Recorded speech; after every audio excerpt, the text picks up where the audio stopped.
Bonjour à tous et bienvenue dans ce nouvel épisode de Dessinons ensemble. Aujourd'hui, nous allons tout simplement réaliser un dessin sur le thème des vacances. Générique!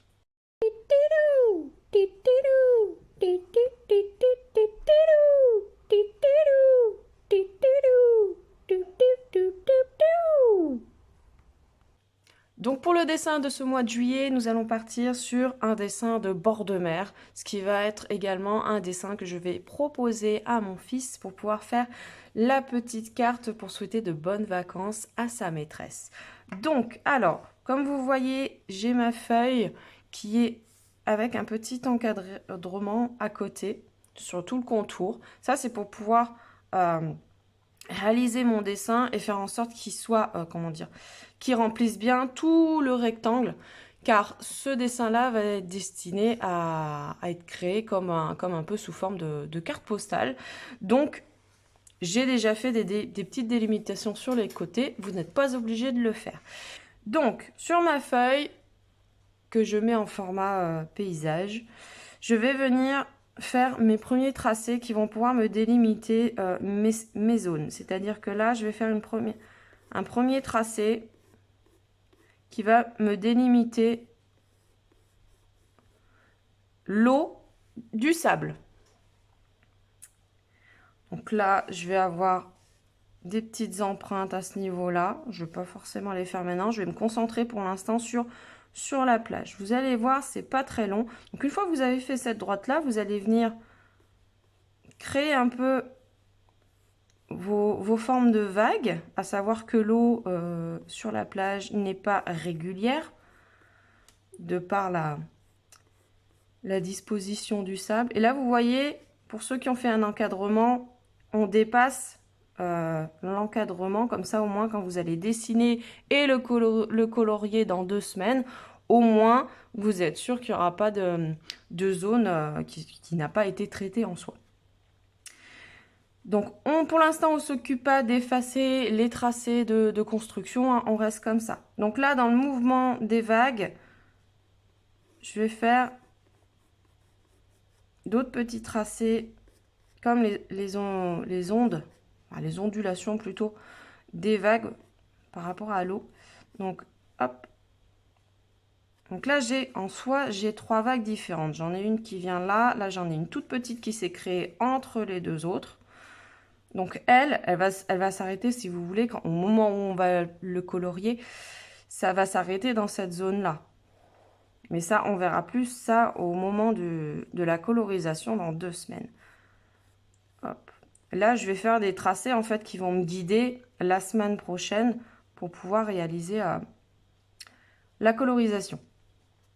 Donc on verra qu'au niveau des couleurs, on va jouer au niveau des différentes teintes de bleu qu'on peut avoir. On va jouer également avec du blanc. Donc là, il va falloir que je me munisse enfin d'un marqueur ou d'un outil où le blanc est assez performant. Et donc là, au niveau des vagues, on a déjà la base. Et ici, du coup, ce que je voulais faire, c'était créer les empreintes qu'on peut réaliser dans le sable avec nos pieds pour vraiment, après, venir... là, le dessin va être mis sous forme de carte, donc mon fils pourra mettre son nom, enfin un petit texte dedans pour pouvoir fêter des bonnes vacances à sa maîtresse, à savoir que vous pouvez très bien le faire entre amis, ce genre de choses, c'est pas gênant. Bon, en règle générale, on trouve des cartes postales sans souci, mais voilà. Alors, je vais venir faire mes empreintes comme si j'étais face à la mer. Donc, je vais faire dans cette zone-là. Hop là. Donc là, j'ai fait une forme vraiment schématisée de l'empreinte de mon pied. Hop. Et là, je vais venir, du coup, le travailler un peu plus. Donc pour l'instant, je ne m'occupe pas de l'empreinte au niveau des orteils. Je vais plus venir faire celle de la voûte plantaire.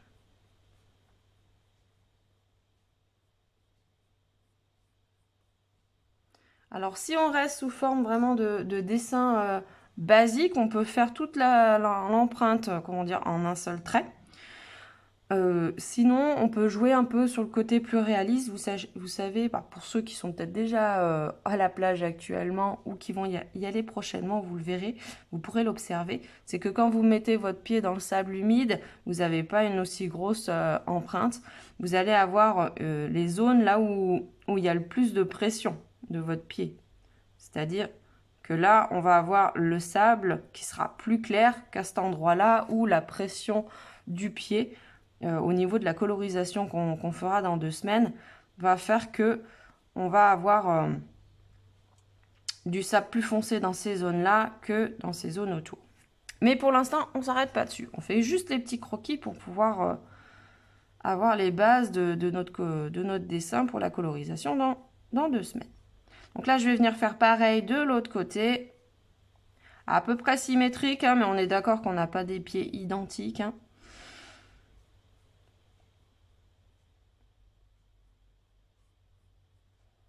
Hop là. Donc là, je vais faire à peu près le même style de tracé qu'à côté. Si vous ne voyez pas, vous regardez le petit tuto que vous avez juste à côté. Voilà. Et là, on va venir créer du coup les 5 orteils. Alors ici, du coup, je vais le faire d'abord sous forme de points pour pouvoir vraiment après travailler, pas en oublier un. C'est-à-dire qu'une fois qu'on a commencé à faire ces orteils, s'apercevoir que, ah mince, le 5e, il est un peu trop loin. Donc voilà. Donc là, je vais avoir le gros orteil. Ici, dans cette zone-là, je vais avoir le tout petit. Donc maintenant, il m'en reste 3 à mettre. Donc, hop, il faut arriver à les répartir de façon à ce que ça ne fasse pas, comment dire, pas la sensation, mais l'illusion d'éventuellement avoir un orteil au milieu du pied qui est beaucoup plus gros que les autres. C'est pour ça que faire déjà les orteils des extrémités, ça vous permet après de pouvoir bien installer les autres. Voilà, les 5 repères sont faits. Donc là, je vais venir dessiner autour la forme de mes orteils quand j'ai une empreinte. Et qui ne sont pas rattachés au pied, comme je vous disais, par rapport au point de pression.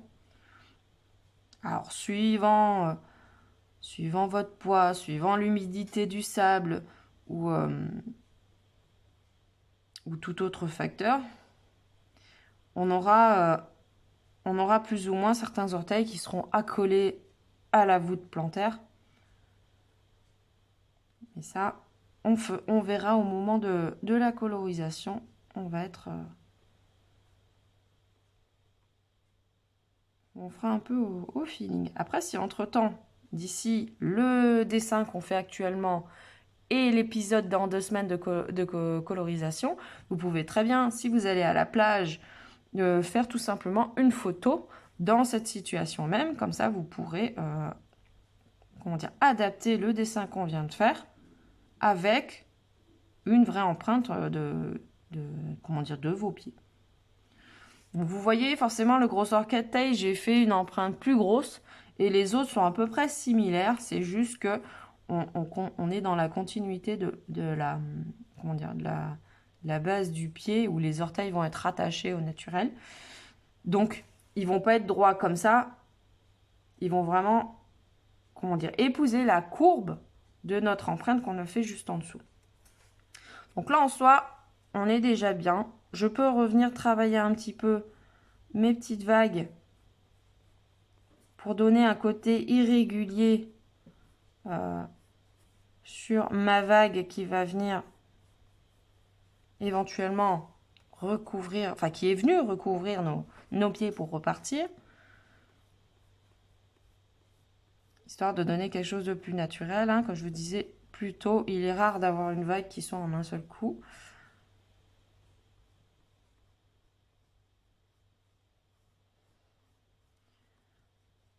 On peut aussi délimiter comme une petite zone où on aura, en règle générale, au tout début, comment dire, oui, sur le début de la vague qui va venir atteindre vos pieds, on a une partie qui est blanche et après on va arriver sur du bleu clair jusqu'à plus de bleu foncé. Après on verra qu'au moment de la colorisation, on aura des zones où on va pouvoir jouer sur la profondeur de la vague, un peu, enfin, travailler sur le relief, parce que forcément en bord de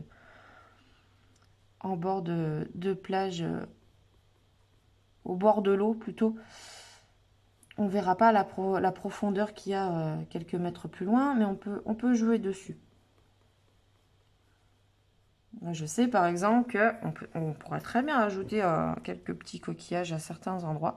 Moi je sais très bien que, je me souviens plutôt, que aux plages où on allait, on avait un certain niveau, on avait comme si ça faisait une marche en fait, et on pourrait très bien créer cette marche-là à peu près à ce niveau-là, où on va pouvoir rajouter, et ça va être vraiment par transparence, après on va pas vraiment le voir au moment où on fera la colorisation, parce que la vague passe par-dessus, mais on pourra travailler sur ce petit palier, cette petite marche qu'on peut délimiter ici. Donc là, j'ai fait des petits cailloux, mais en soi, on n'est pas obligé de tous les rassembler, sinon on n'a pas fini, si on fait tout au grain de sable.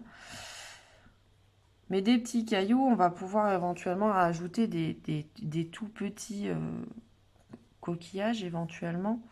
Travailler un peu là-dessus, mettre différents éléments aléatoires pour faire cette petite limite.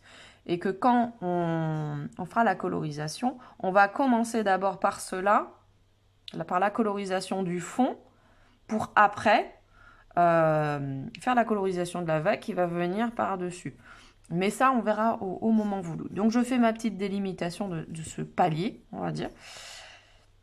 Donc, j'ai ma vague et tout, j'ai mon empreinte. Là, ce qu'on peut faire, c'est avoir après selon comme on veut.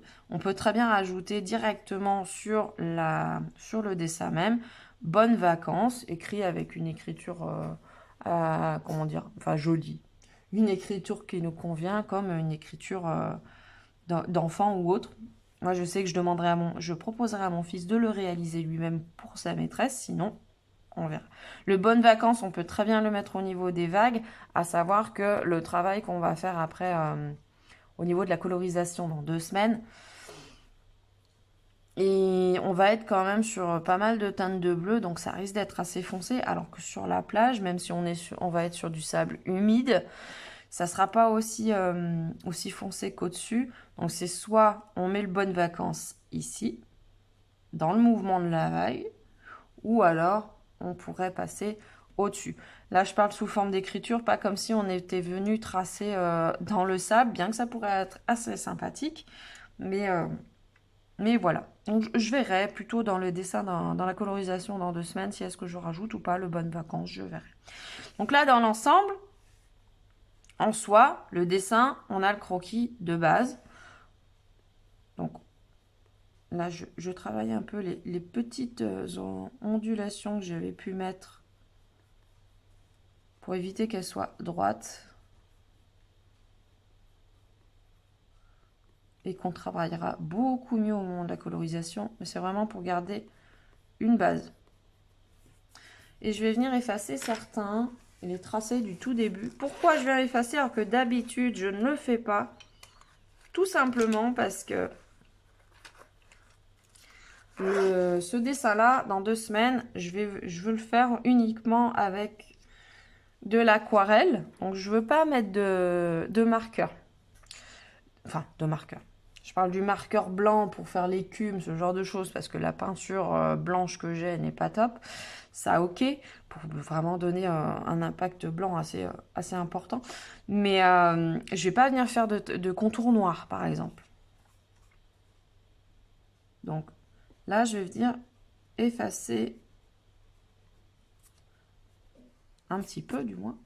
Je garde bien mes tracés de base. Enfin, les tracés que j'ai gardés pour mes petites vagues que j'ai finies.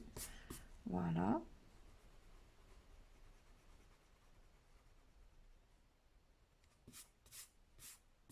Voilà, de façon à ce qu'elle ne soit pas trop prononcée quand je ferai la colorisation dans 2 semaines.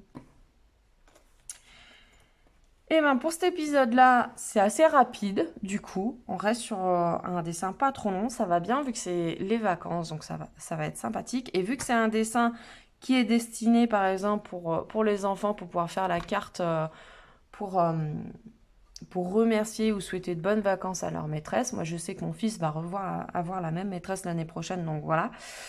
Et pour éviter les cadeaux lambda de toujours les mêmes, malheureusement, je pense qu'il y a beaucoup de maîtresses qui ont beaucoup de mugs, ce genre de choses. Donc, on partira là-dessus, sur une œuvre directement fait par son élève. Je pense que ça pourrait vraiment lui plaire. Donc, on est sur un dessin qui n'est pas trop compliqué à faire. La colorisation, forcément, j'attendrai pas 2 semaines avec mon fils pour la faire, mais je la réaliserai avec lui. Et éventuellement, je vous le mettrai en exemple pour dans 2 semaines. Voilà. J'espère que ça vous a plu. Ça prend pas trop de temps, on est en vacances, donc tant mieux. N'hésitez pas à suivre les réseaux sociaux où j'espère pouvoir faire plus de dessins actuellement. Il y a une grosse période de grosse fatigue en ce moment, mais voilà, il faut un peu reprendre le flambeau, donc on va y aller. Donc n'hésitez pas à me suivre sur les réseaux. De toute façon, vous avez toutes les informations dans le générique de fin qui va suivre. Et sinon, je vous souhaite de commencer de bonnes vacances. Et pour ceux qui travaillent toujours, qui ne sont pas encore en vacances actuellement, je vous souhaite un bon courage. J'ai travaillé pendant des années tout l'été, donc je sais ce que c'est. À très bientôt! Tip, tidou, tip, tidou, tip, tidou.